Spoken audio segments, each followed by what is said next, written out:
now time for the Mike Wagner Show, powered by Sonic Web Studios. Visit online at sonicwebstudios.com for all your needs. The Mike Wagner Show brings you famous celebrities and amazing people from all over the world. Listen online at themikewagnershow.com and on Facebook, SoundCloud, Spreaker, Spotify, and iHeartRadio. And watch the interview on YouTube. So sit back and relax and enjoy the Mike Wagner Show.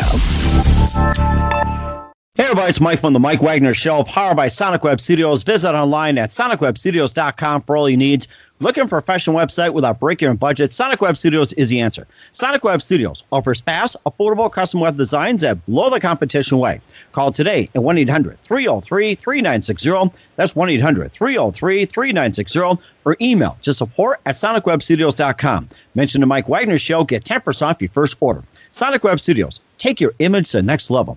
Also, the Mike Wagner Show can be heard on the MikeWagnerShow.com. You can check our Facebook page at Facebook.com/The Mike Wagner Show. You can download and listen on Facebook, SoundCloud, Spreaker, Spotify, iHeartRadio, also Anchor FM, Radio Public, iTunes, Google, as well as Google Play, Apple, and more. And subscribe to the Mike Wagner Show on YouTube channel and take the Mike Wagner Show with you on any mobile device. We're here with a wonderful gentleman based in San Jose, California, the author of Rental Secrets and owner of RentalSecrets.net, also real estate consultant. He's into developing properties since 2003. Also has a how-to book and just gives everybody the idea of how to rent and the secrets of renting an apartment, the industry secrets, getting a better deal, and a lot more with today's situation. And with the lowdown about it, ladies and gentlemen, this guy just loves to rent out his information, the wonderful Justin Pogue. Justin, good morning, good afternoon, good evening. Thanks for joining us today. Oh, happy to be here, Mike. Always happy to be here as well, too. So you're the author of Rental Secrets and the owner of RentalSecrets.net, and you're a real estate consultant based in San Jose, California. You've developed property since 2003, and you got your how-to book, which is out in the market now. So before we get into all that, tell us how I got started. I got started in real estate by accident, actually. Really? When I left graduate school in 2002, my plan was to go into management consulting, but life had other plans for me. I graduated into the then imploding tech bubble, and all of the management consulting clients were trying to figure out what they needed to do next, and which meant the management consulting companies didn't need as many people. So I had to kind of go to a plan B, as they say. And it's actually a good lesson for people who are going into school. The world looks one way when you go in, and it can look completely different when you come out. Right, exactly. Yeah. So after that, took a road trip with my mother, actually, and we were driving down through Florida, going to all the different county recorders' offices, looking at the what they call the lands available list.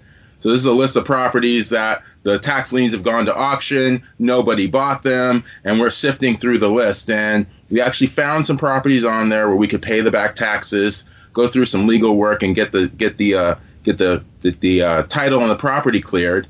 And then we were able to flip those properties to developers. So that's really how I got started in real estate.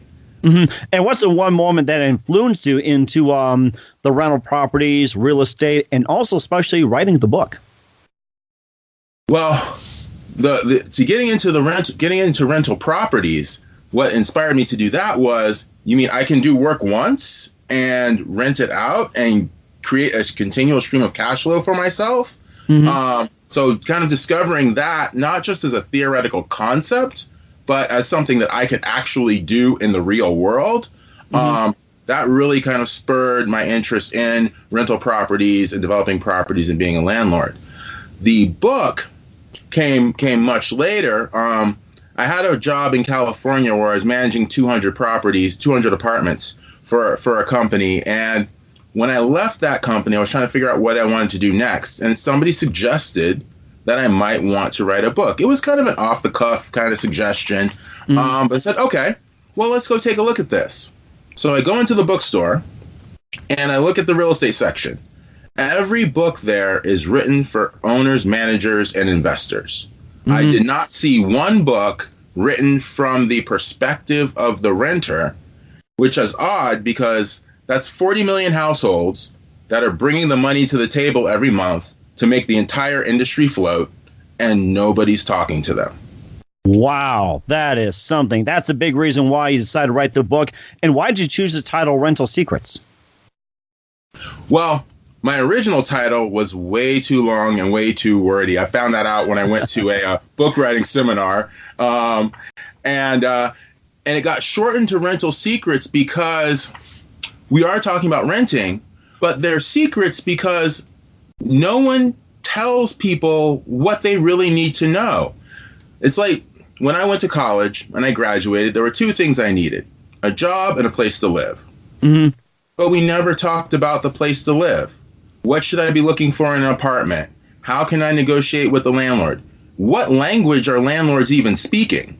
None of that got covered. So, and even to this day, college students are left to just figure it out once they graduate and learn from the University of Life, which, as we both know, is one of the most expensive universities ever. And do the people really have the ability to influence on what they pay for rent? They do. They do. And where these powers come from is the fact that real estate is a very fragmented industry. If you look at the fact, like I mentioned before, there are 40 million renting households approximately. If you look at the really big apartment management companies, the Gray Stars and Avalons, they're managing hundreds of thousands of apartments. But compared to 40 million, it's still pretty much a drop in the bucket. Mm-hmm. So all of these different landlords, they all have different needs, different issues that are going on behind the scenes. Well, they don't tell you what issues they're facing. Maybe they have an IRS lien they have to pay. Maybe they have a balloon payment on their mortgage due. You don't know. But when you actually to negotiate, they're going to be responding to your negotiation efforts based on what they're dealing with in their life. Mm-hmm. So there are many opportunities for people to actually negotiate with their landlord and with other landlords who might potentially become their landlord. Mm-hmm. And how can people maximize their power of negotiation? Well, maximizing that power of negotiation starts with what I call social capital. Okay, if you're living in an apartment community, follow the community rules, pay your rent on time, clean up after your pet. Don't play loud music till 3 a.m. That establishes positive social capital with your neighbors and with the landlord, and that forms a good foundation with which for you to start negotiating.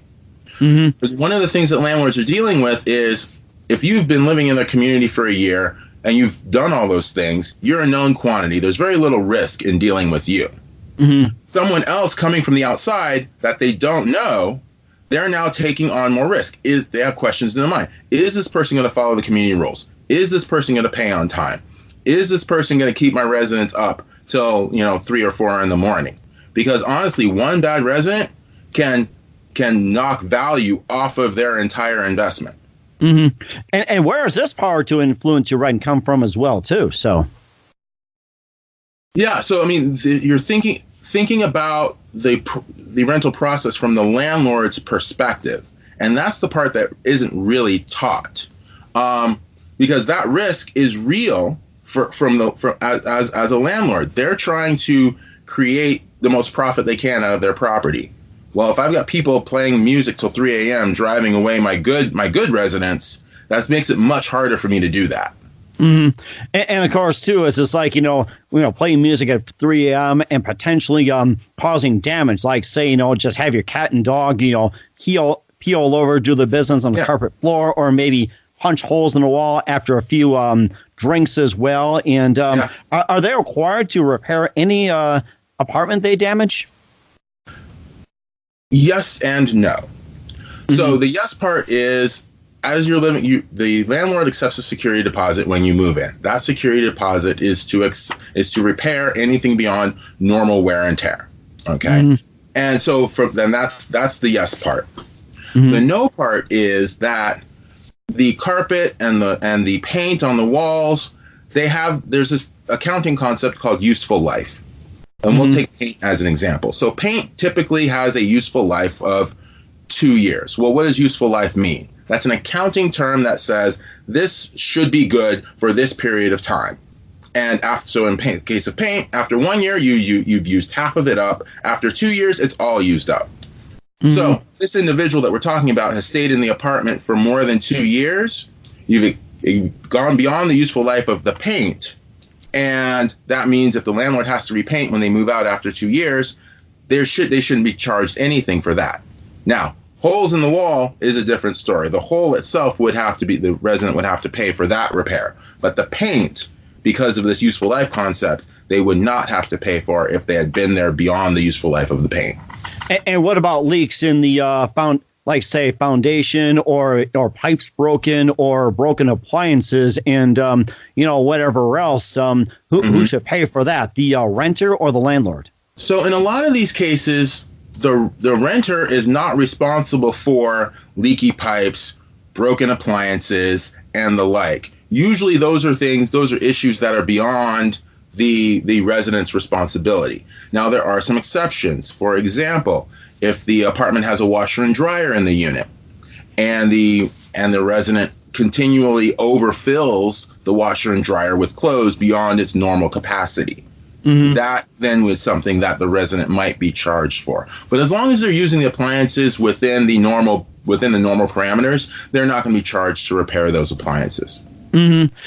That's something as well, too. We'll talk about the affordability, the rent situation, and some of your book as well, too. You listen to The Mike Wagner Show at themikewagnershow.com, powered by Sonic Web Studios. Visit online at sonicwebstudios.com for all you need. Looking for a professional website without breaking your budget? Sonic Web Studios is the answer. Sonic Web Studios offers fast, affordable custom web designs that blow the competition away.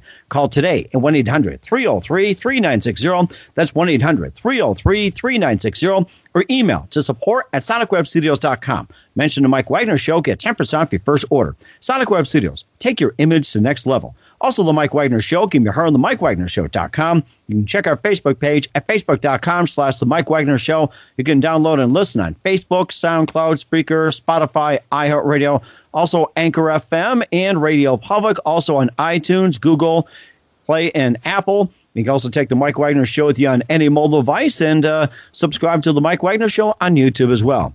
We're here with author Justin Pogue, the author of Rental Secrets and owner of RentalSecrets.net. Also a real estate consultant based in San Jose, California. Has been developing properties since 2003. And, talk about the book about Rental Secrets. We covered some of the issues, like, say, with the repairs, the powers to be, and everything else. And you can tell us a little more about the book as well, too. And what should people know?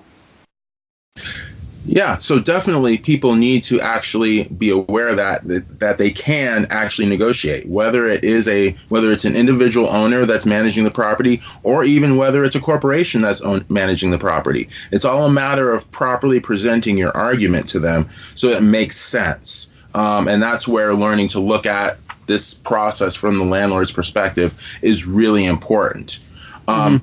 So one interesting option is that people have is just the timing of when they rent. So we're just past summer now. That's basically the high season of renting, and that's when the prices are highest. And it happens every year. People are trying to get situated before the school year starts. A lot of kids are graduating from college or trying to get their apartment before they start that new job and all of that. And all of that's great. However, if you wait to rent that apartment until, say, late fall into winter, there is an actual discount that you can get because of that timing. Many, many fewer people are looking for apartments during that time frame. And there are still apartments that are available because life happens. People need to move because of a job or whatever their life circumstances are. And the landlord's not going to wait until summer comes around again to rent it. They want to rent it as soon as possible because every day it's vacant, they're not getting any money. But more importantly, it's money that they can't get back. It's gone forever. And go ahead. I'm sorry. No, I was going to say. So how this kind of translates to the average person is just by waiting, depending on what city you're in and what type of apartment you're looking for, that discount could be as much as 7%. So on rent of $1,000, that's $70 a month. That can go towards your car payment or food or whatever other priorities you have. And how much should pay a person in rent each month? How much should they pay? So rent is going to vary drastically depending on the geography that you're in. So say, for example, where I am in San Jose, California, finding a 2-bedroom apartment for $2,500 is considered to be somewhat of a bargain. Whereas for example, in a couple hours outside of New Orleans in Hattiesburg, Mississippi, a place where my family owns property, a 2-bedroom apartment will rent for approximately $500 to $550 a month. And it will be an apartment of reasonable quality. Or let's pick some areas like, say, Florida, the Carolinas, or say Chicago, or say Billings, Montana, Seattle, New York, or even say Fargo, North Dakota, or Kansas City, Kansas. It's like, what should the average rents be in those areas? You can just pick one, like the most populated, or to like the least populated. You can pick like any city you want, or in like maybe a strange city, maybe Des Moines, or say no one's ever heard of, like Beckley, West Virginia. Yeah. So what I would suggest, we can narrow it down to a specific city, but what might be most useful for your listeners is, how do I determine what is a reasonable rent for my specific area? And that process is really going out and looking at a number of websites, either Craigslist or apartments.com, and to kind of take a survey of the different communities around your area. And then that will help you start to determine what the price range is, because every geographic area is going to have a price range. Then, of course, luxury apartments are going to rent for more than those that are more basic. But it will give you a range of what's available in your market, and in that way you'll know what makes sense for you in your specific situation. And how can we find more affordable options in hot rental markets? So finding affordable options really comes down to the first process that I mentioned, which is figuring out what the actual range is of prices. But in terms of getting affordable options within that, that's where we get to the negotiation strategies that I talk about in Rental Secrets. And here's a good strategy that I use in the book, where every apartment complex will tell you our rents are competitive with the market. And it sounds great. It has a specific meaning for them. And we want to make sure that we understand what that meaning is if we're going to be renting in that market. So when they say that, what that means is they take out a map, they put a pin in their community, and then they draw a circle around that community a mile or a mile and a half out, or maybe even 2 miles. And the other communities in that circle that they think are comparable to theirs, that's who they're comparing to. That's their perspective. So basically, it's just comparing, like, say, where you're about to live, comparing to another apartment complex. That's what they base it on. Just simply like maybe a 2, 3, 5 mile radius or so. Yeah, they choose a radius around their community based on their location, because guess what? They can't change that. But you as the resident, you can change your location. So if you chose that apartment building because it was a half hour east of your job, well, guess what? There are likely a whole bunch of other communities that are a half hour west of your job that you might find comparable. So when you're talking to your landlord about this rent increase that they're trying to offer you, say, well, I've looked at other communities that are comparable that I would live in. These are the prices that they're giving me, and yours is out of line with those. I'd like to stay, but maybe we can do a $100 rent increase as opposed to the $300 rent increase that you've given me. Because the idea is I have viable options in other communities, and if you want to keep me because I've established all of this social capital like we discussed earlier, then we need to negotiate what we're going to do going forward. Now, another question too before we go to break, is free rent really possible? Absolutely. That's one of the best strategies, and it's very flexible too. So many owners who have small apartment buildings, say 15 to 20 units, they don't really want to be there on site to manage the things that occur, showing the apartment, letting vendors in, picking up around the property, those kinds of things. So typically what they'll do is they'll deputize one of the residents to take care of those issues for them. And in some cases, that person can actually receive free rent on their apartment while providing those services to the landlord. And the strategy actually works really well for a small family where one of the people wants to stay home and they can take on that role within the apartment building while the other person goes to work, which gives them the opportunity to stay home with their child. So it can be a really good strategy for certain people. Mm-hmm. That's amazing too, and of course, have plenty of fun along the way. Yes, absolutely. Okay. All right. We'll talk more about the book as well, too. You listen to the Mike Wagner Show at the MikeWagnerShow.com, powered by Sonic Web Studios. Visit online at SonicWebStudios.com for all your needs. Looking for a professional website without breaking your budget? Sonic Web Studios is the answer. Sonic Web Studios offers fast, affordable custom web designs at below the competition way. Call today at 1-800-303-3960. That's 1-800-303-3960. Or email to support@sonicwebstudios.com. Mention the Mike Wagner Show. Get 10% off your first order. Sonic Web Studios. Take your image to the next level. Also, the Mike Wagner Show can be heard on the MikeWagnerShow.com. You can check our Facebook page at Facebook.com/the Mike Wagner Show. You can download and listen on Facebook, SoundCloud, Spreaker, Spotify, iHeartRadio.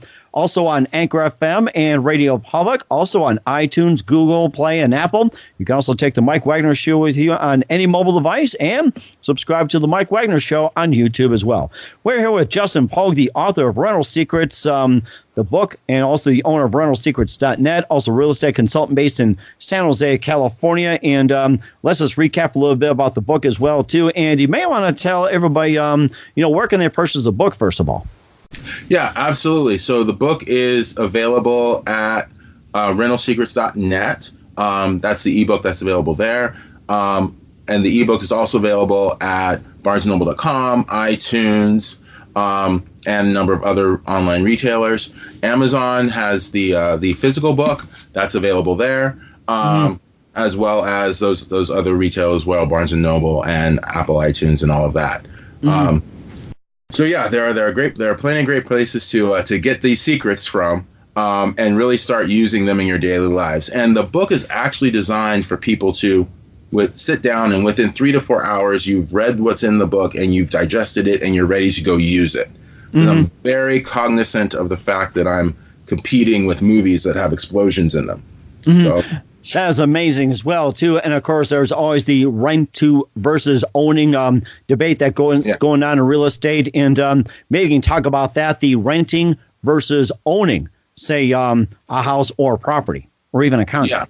Yeah, no, absolutely. Absolutely. That is a debate that's going on daily in a lot of families. The prospect of renting means basically there's a lot of things that you're not responsible for.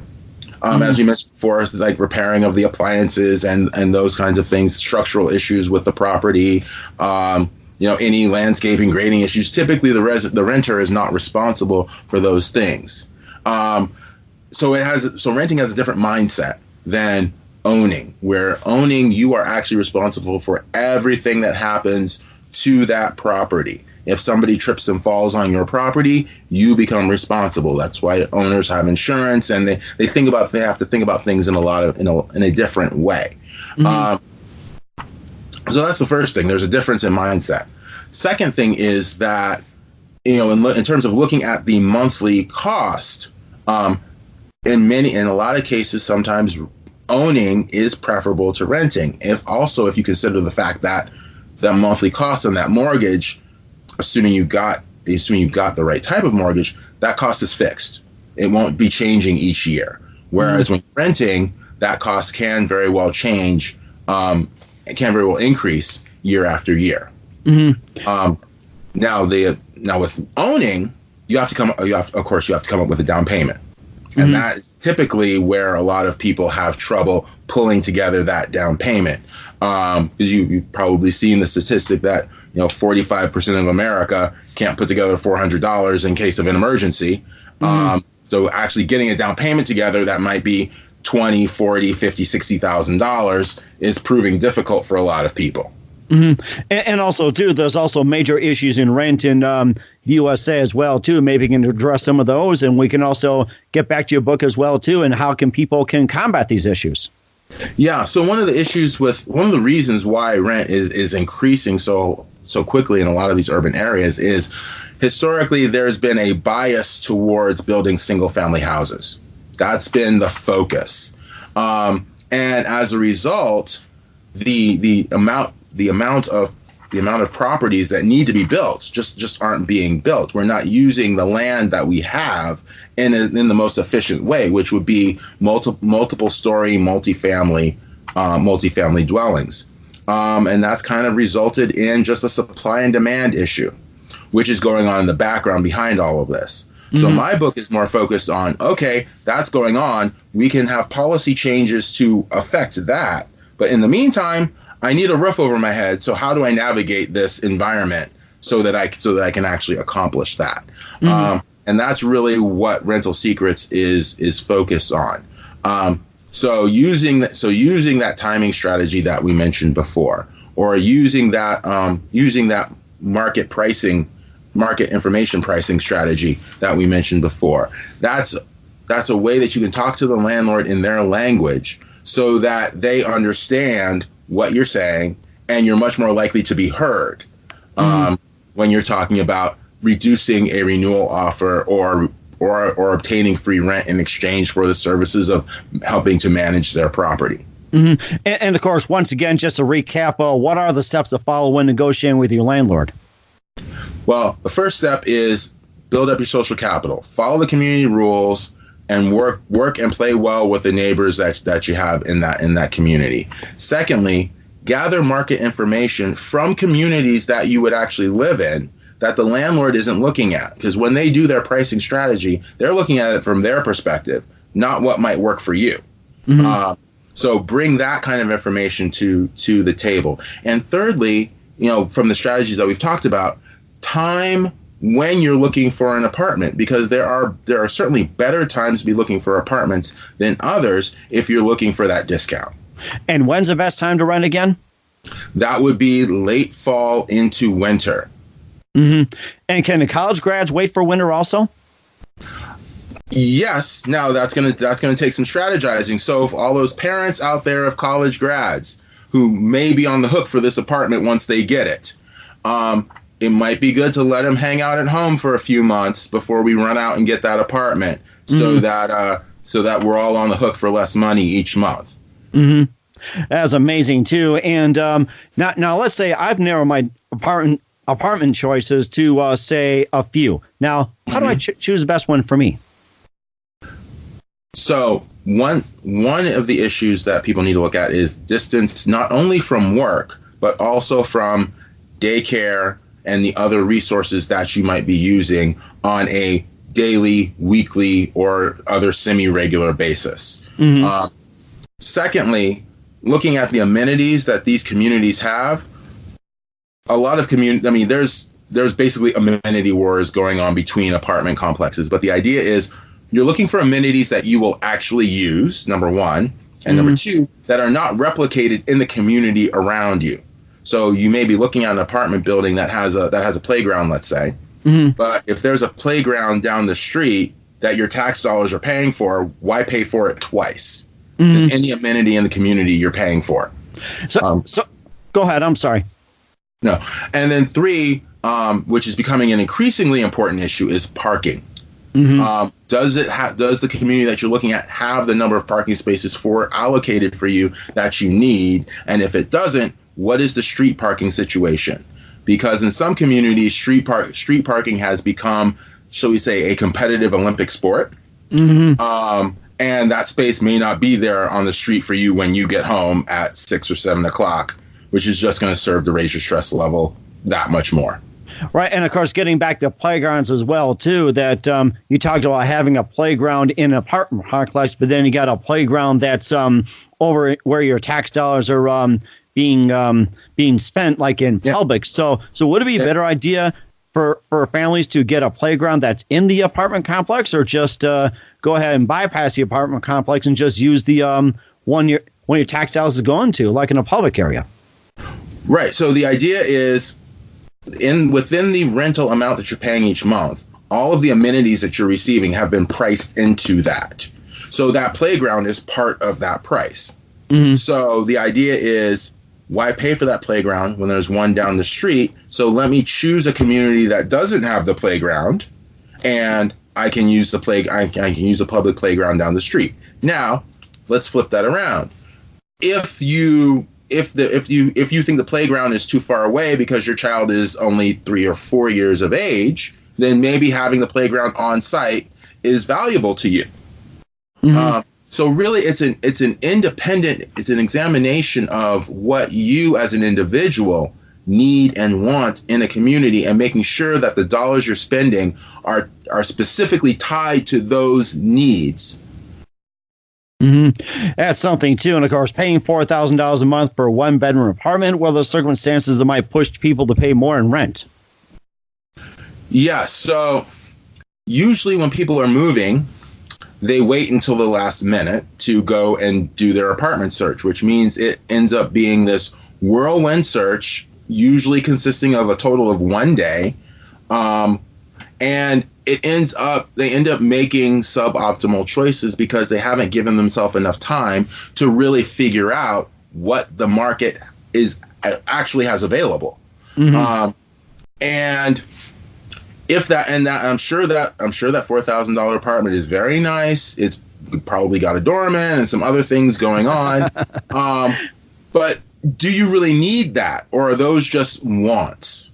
And it's important to separate the wants from the needs, because if you really think about it, $4,000 a month is $48,000 a year, and that's after tax money. Which means you must have earned approximately 60 in order to pay that 48. Mm-hmm. So it's a significant amount of money that you're paying, and you're not necessarily getting what you need. You're getting a lot of stuff that might fulfill your wants or might not. So it's really good to spend the time on your apartment search to make sure you're getting what you need to be getting out of it. And once again, how can we afford more affordable options in hot rental markets? Well, definitely in hot rental markets, give yourself the time to actually look at the different options that are available. Number one. Number two, also, giving yourself that time means you can comparison shop. So one of the stories I tell in the book is there are these, and they're going on in every city. There are people on the corner with these signs that are talking about rent here, 4 weeks free, blah, blah, blah.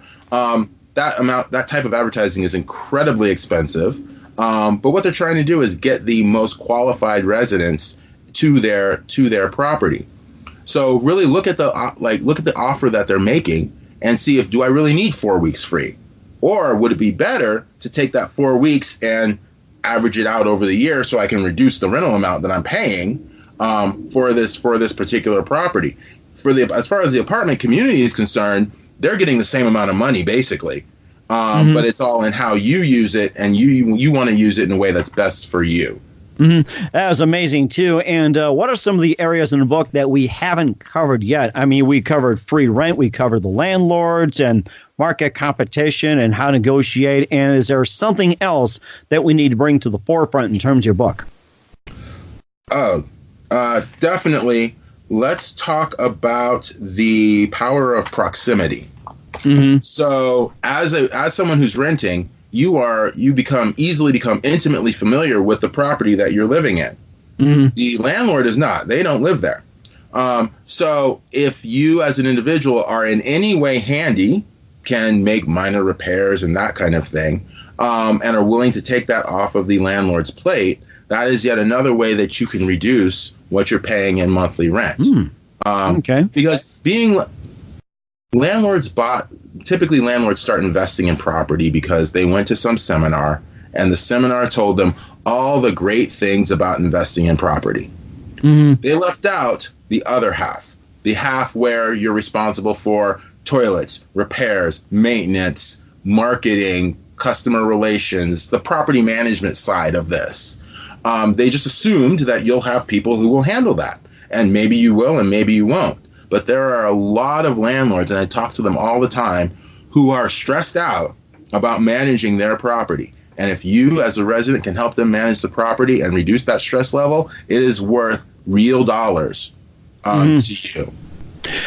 And that's amazing as well, too. Once again, Justin Pogue, the author of Rental Secrets and owner of RentalSecrets.net. I'd like to thank you for your time. And just a couple of things. Who do you consider biggest influence in your real estate career? Definitely a big influence is Robert Kiyosaki, Rich Dad, Poor Dad. And actually, I'd also have to credit my mother, because if we have time, I want to tell a quick story. So she started as a real estate agent in the 80s, and back when adjustable rate mortgages were really big. And all the agents were telling them, all the other agents were saying, well, you'll get a raise at your job, no problem, accept the adjustable rate mortgage, buy the house that you want to buy. She was telling them, you don't know if you're going to get a raise, buy something that you can afford now, and then if you get a raise, you can buy more later. She didn't get sales, but the other agents did. But many of those people ended up losing those houses because they didn't get the raise that agent told them to expect. Wow, okay. So she's been a really big influence on how I look at property and my real estate journey. That's amazing, too. What's the best advice you can give to anybody at this point? Best advice to give people at this point is to definitely look for competent advice from the realtors. Don't just pick somebody out of the phone book. Find someone that you know who has had an experience with any realtor that you might use, and really ask them questions about their quality of their experience and how that person treated them. Because there are a lot of real estate agents out there that treat real estate as transactional and not as a relationship. And you want a relationship.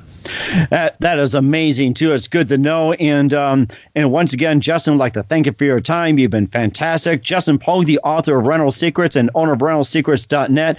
And what are some of your upcoming projects? And what's the website? How do people contact you? And where can they purchase the book? And most importantly, who is the book for? So I actually have a speaking engagement on the 12th in San Jose, California. I'm planning another book, which is based on giving information about legally what is an apartment, what should I be getting, and what does that mean? And that book would actually cover it in all 50 states. And I'm also planning a video series to kind of take people through, okay, I've graduated college, I'm ready to start renting now, what do I need to know? All the way through to I'm done renting, I'm ready to start owning, how should my mindset be shifting? When I'm ready to make that change. So all of that information, all of those products are upcoming, but you can find the book Rental Secrets at RentalSecrets.net, also available on Amazon, Barnes & Noble, and Apple as well.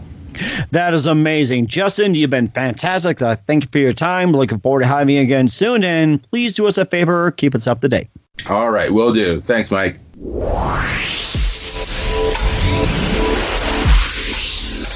Thanks for listening to The Mike Wagner Show, powered by Sonic Web Studios. Visit online at sonicwebstudios.com for all your needs. Listen online at themikewagnershow.com and on Facebook, SoundCloud, Spreaker, Spotify, and iHeartRadio. And watch the interview on YouTube. Also, become a sponsor of the program or donate today at themikewagnershow.com. Join us again tomorrow for another episode of The Mike Wagner Show.